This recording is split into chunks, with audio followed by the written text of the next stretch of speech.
With Hashem's loving grace, this is Amunah Beams with your host, Laser Brody.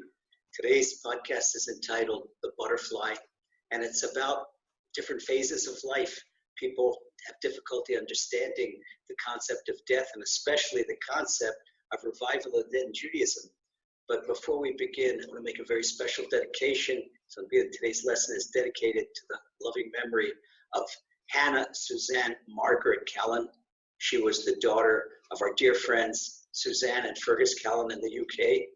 And Hannah was a special young lady. She left the world suddenly at age 21 after a very, very short illness, maybe no more than 72 hours. And she went out of this world just like an angel, up in a chariot of fire. It was right before the beginning of Rosh Hashanah this past year, Rosh Hashanah of 2019. On the afternoon before Rosh Hashanah, she left this world. And it was a shock. It still is a shock. But we're trying to make sense out of that. And we could see, how do we make sense out of it? All we have to do is look at a butterfly. We look at a butterfly. If we can't understand death and we think that death is a sad thing, if we look at the person, what is the individual? The individual is composed of two components, a body and a soul. The body is very finite.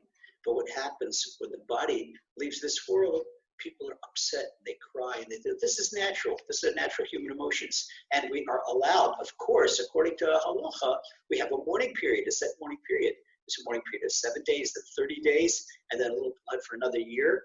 And we cry. There's a designated times to cry, and then we don't cry anymore because we realize that the soul is going to a much better place, and the soul continues on, has a mission. Where do we learn this from? We learn from the butterfly. The butterfly, just as a person looks at a butterfly, and there's a lot more behind that butterfly than what you see. In fact, if you ask me, the butterfly is Hashem's allegory. It's a whole metaphor about life and life after death. If someone wants to learn about life after death, simply look at the butterfly. What happens? A butterfly in Hebrew is called pal. Pei resh, pei resh. In other words, there's two letters that repeat themselves, two letters. And so why a name like this? Well, the fact that half has one name and half has the exact other name, pal, which shows that there's really two stages in a person's life. There is the finite physical stage, and there is the infinite spiritual stage. This is an indication, this is hinted at in the name of the butterfly in the Holy Tongue. That the Hebrew is the language of the Bible, and we see there are many secrets inside there. So what do we see? We see this miraculous creation. It's one of the most magnificent creations in all of creation. We see four basic stages. The first stage in the life of a butterfly is the egg stage, when the mature butterfly lays an egg. This corresponds to the embryonic stage of the human. Okay, the butterfly starts out as an egg. Human starts out as an embryo. Okay, and then the egg hatches and the human is born. The embryo is born, and it comes into the human stage. The human stage becomes a person with a body, and with a butterfly comes a caterpillar. Everybody sees what caterpillar. Caterpillar is something, an insect, and people look at it and they don't pay much attention. A very mundane insect. Eats leaves, whether it crawls on leaves, crawls on trees. Sometimes it's a nuisance. If the pet has a lot of caterpillars, and they look at it, can be a nuisance. Sometimes they're nice, sometimes they're not. Okay, but what happens to the caterpillar? All of a sudden, the caterpillar undergoes what looks like a death. The caterpillar dries out and becomes enveloped in a cocoon. This is just like the death and burial of a human. A cocoon, if you look at a cocoon, it looks just like a coffin. And here's that body, the caterpillar, that's in a coffin, and that's it. If a person looks at the cocoon stage, they don't see anything live. It looks like something dead. It looks like something inanimate. Okay. And we see, just like a person looks at a dead body, don't look at the body. That body's got a soul. Something happened to that soul. And then to show about the afterlife, all of a sudden, the cocoon opens up, and this gorgeous butterfly metamorphs out of this cocoon. And it flies away, flies in the air. When the caterpillar was in its caterpillar stage, all it could do was crawl. Who would believe that this insect all of a sudden could fly away? And this ugly caterpillar became this beautiful, beautiful butterfly. Who would ever believe it? Nobody could see, but it is. You could follow. You see, they have time-lapse movies where a person can see how it morphs from the egg to the caterpillar to the cocoon to the butterfly. It's exactly a metaphor of the human existence. In the human existence, we are not simply bodies. We are souls. We are butterflies. The soul, after death, it flies away, and it can come wherever it wants. An exquisite, exquisite, exquisite creation. And this one, you know why it's exquisite creation?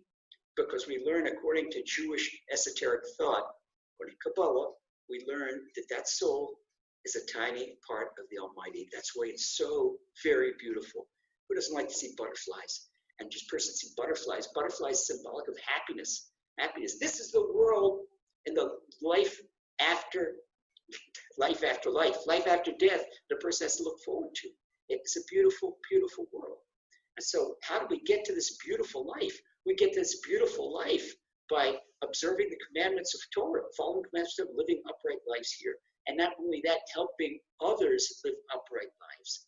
Now, there is a law in the afterlife. It's a wonderful law in the afterlife that a person is allowed to do in the next world what the person did in this world. In other words, if the person had an altruistic life and that person dedicated his or her life to the service of the Almighty, he's allowed to continue to do that. He or she is allowed to continue to do that. For example, suppose a person goes to the heavenly court and is given this bad verdict, and he says, wait a second. I said Psalms every single day. Well, they look at the book. Yeah, it's true. They check his archives and everything is it. If you could believe that there's Google search, you could believe that there's a heavenly archive. Because the heavenly archive's been a lot. It's since the beginning of time. Not like it records everything. And Google search is something more or less modern. But why did the Almighty give us Google search so we could believe that there's a heavenly archive that knows everything? Everything is written. Just like our sages say in Tractate in Ethics of the Fathers, Tractate Ovot in the Mishnah, they say everything is recorded. It's all there. Everything is recorded. So they look in a person's archive, see what he did. He gave charity every day. He did acts of loving kindness every day. He helped other people get closer to the Creator. He's allowed to continue to do that. She is allowed to continue to do that because that's what they did in this world. And that's how to make yourself a future of a butterfly. Have this beautiful, beautiful future. And the good news is that life doesn't end with the physical season, with the physical end of life, physical termination. It's only the beginning. The ultimate, infinite life, the good life, the beautiful life you have to look forward to. As we learn in the life of butterfly, that's life after death. So for people that are believers and they're connected to the Creator, they're not afraid of death. They say, okay, it's time for me to shed the cocoon and leave this world. Okay, that's it. But in the meanwhile, the Almighty should help us live meaningful lives. And so we have a life of eternal bliss afterward to look forward to, where we continue doing our mission. And therefore, we have to, it behooves us to find out what our worthwhile mission is. And each one of us has it, because each one of us is walking around with a tiny microchip in our brain that's a part of the Almighty. That's our soul. So meanwhile, God bless, take care, and success and happiness in everything you do.